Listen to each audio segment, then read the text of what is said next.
Now, I was ambivalent during my first few weeks at home. I was excited that I was going to see you soon.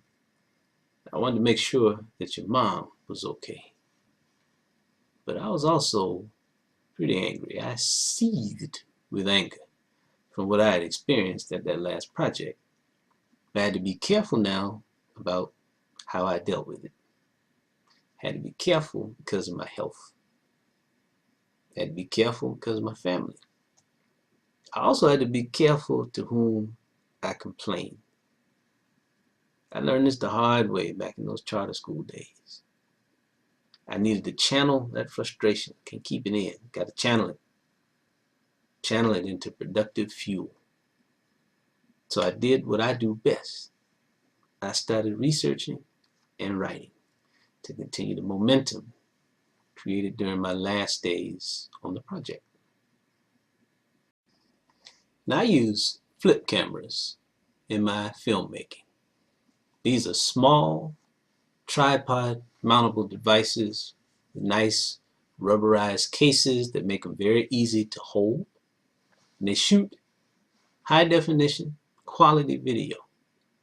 Now, the growing popularity of the smartphone, the built-in camera, caused the flip to be discontinued, I think in around 2010, before I had ever even heard of them. Now, when I learned about them, it didn't matter that they weren't popular anymore. They were still excellent and repurposeful as storytelling tools. And as discontinued technology, they were also cheap, inexpensive, and undervalued.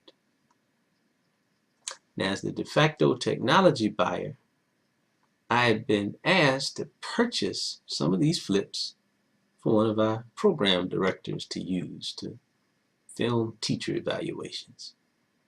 That opportunity was a chance for me to quantify their perceived value. They're inexpensive, they're undervalued. That's the hypothesis. I learned that they were even cheaper than I thought. Now that helped me save my client a lot of money. More importantly, it also helped me make a lot of money. Now then I identified viable sources that allowed me to buy them cheaply and then sell them at their market value. Now I spent that first week at home buying every flip camera I could find. But once they were mailed to me, checked them out, I listed them. And they sold well for a long time. And that took a load off my mind because it bought us some more time. I got a store that's got one product to support, one product to ship and provide customer service for. That worked, and that worked well.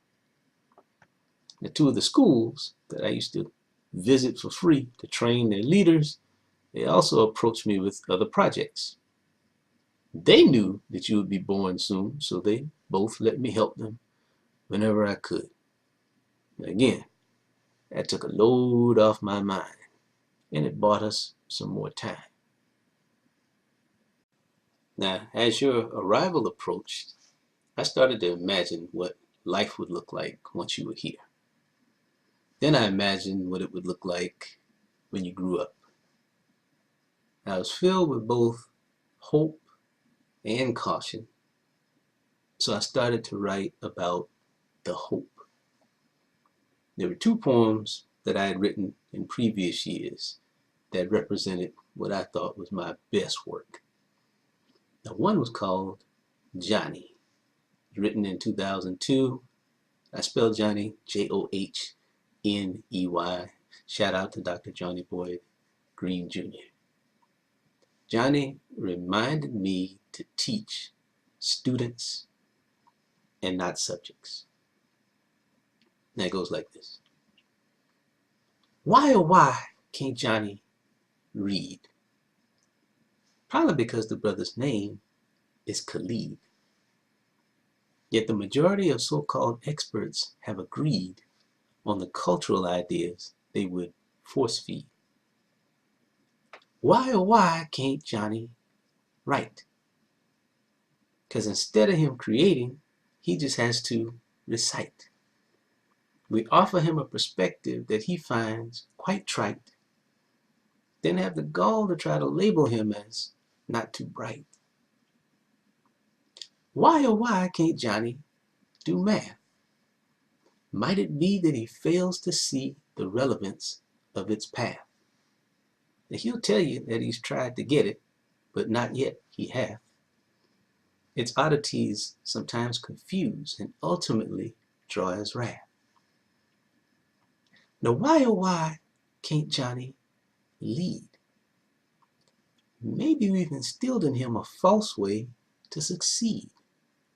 Servitude and loving take back seats to greed. Destiny and purpose are supplanted by need. Why, oh why can't Johnny create? Perhaps it's because the boy just can't relate to the stark and cold realities that continue to await solutions to the problems of our existing state. Why, oh why can't Johnny think? Maybe we've not yet shown him the missing link between ideas and paper and that pen of ink that lead the horse to water and also help him drink. That's Johnny. Now the other one was called You Can't See Me, an Ode to the Invisible. I wrote that one in 2012. That one's about being transparent while feeling invisible. A careful balance that I'm still learning how to achieve. Now that one goes like this. My life is but an instrument, singing songs in many keys, of wisdom earned through lessons learned from mistakes of varying degrees. Here's one. Do not mistake activity for achievement. Arriving on time means you're late. To be on time, get there early. Fall 7 times, but get up 8. Now if it happens 1 time, that's an accident. Happens 2 times, might be a trend. Happens 3 times, that's a problem. But forgiveness is your friend. The race is not to the swift, but to the ones who maintain. So stay aligned and on your grind and stay in your own lane. Keep it slow and steady. That's it. Nice and smooth. Always do your homework. Believe that God will approve. Every moment matters. You'd better realize. Then you can quickly respond to opportunities you recognize. Don't despise the small tasks. Pursue them diligently. Passion and purpose are often discovered through acts of ministry. Keep a pad of paper and a nearby pen of ink. Write your visions plainly. Make time to pray and think. Don't believe the hype. Avoid the glittery and the bejeweled. When we think with our eyes, we are often easily fooled. All money ain't good money. Sometimes less is more. Make a living through your giving. Learn to turn 2 into 4. Your fear is your only courage. Be scared to disobey. Be scared to rock that boat, but sometimes rock it anyway. Know how to keep your quiet until it's time to say. And if your heart ain't feeling right, say it another way. Freedom of speech means come correct. Be quick to listen, but quicker to respect. Be slow to speak, even slower to get twisted. The meek ain't weak. Self-control beats double-fisted. The only thing to know is that you don't know squat, and no one cares what you know if they think you care not. So pick your spot. Practice. Don't preach. When the student is ready, the teacher will teach.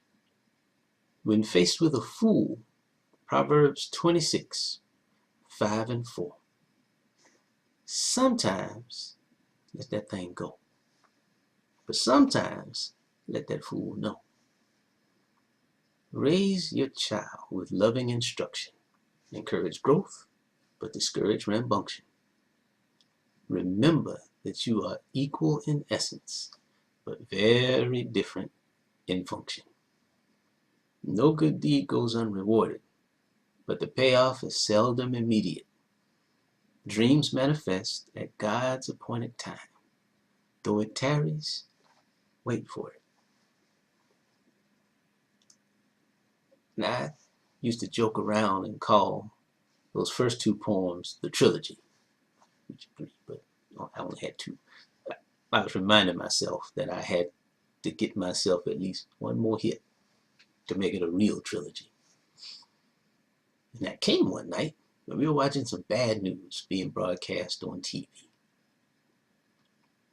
We were pregnant with you then. It's like July 2013. I started to feel the frustration and despair that I have learned to convert into hope and healing. So on that night, I wrote, Stand Your Ground. Now, this was about staying focused on the road ahead despite circumstances and strife that would distract you. And that one goes like this. Now I lay me down to sleep. I kiss my wife and ponder deep. I wonder why. That's okay. See, my answers tomorrow are my questions today. Then I kneel and start to pray. Ask the Lord to have his way. Stay focused on a future day. Hope to keep all harm at bay. So my baby girl can play. Jump on me, yell, Daddy, yay! Master piano, dance ballet. I'm going to tell her about our wedding day. How to wait for her fiancé. Relationships begin with hey, then take their course. La vie c'est. I'm going to tell her to do her work for more than pay. Know when to go and when to stay. Correct her course if she should stray. See that this world is still cray-cray. The brave, they're scared to disobey, but sometimes do it anyway. That fools rush in, but the wise survey. You want to think twice, act once, avoid the fray. Now, accountable talk never starts with they. Power means more than being able to sway. Then I reach amen, rise again, ready to engage, embark, and win. I keep my eyes wide shut, but with open heart. See, this game ain't fair, so you got to play it smart. The road ahead is still paved with life, despite all circumstance and strife. She can change the world if I maintain, stay on my grind, and in my lane.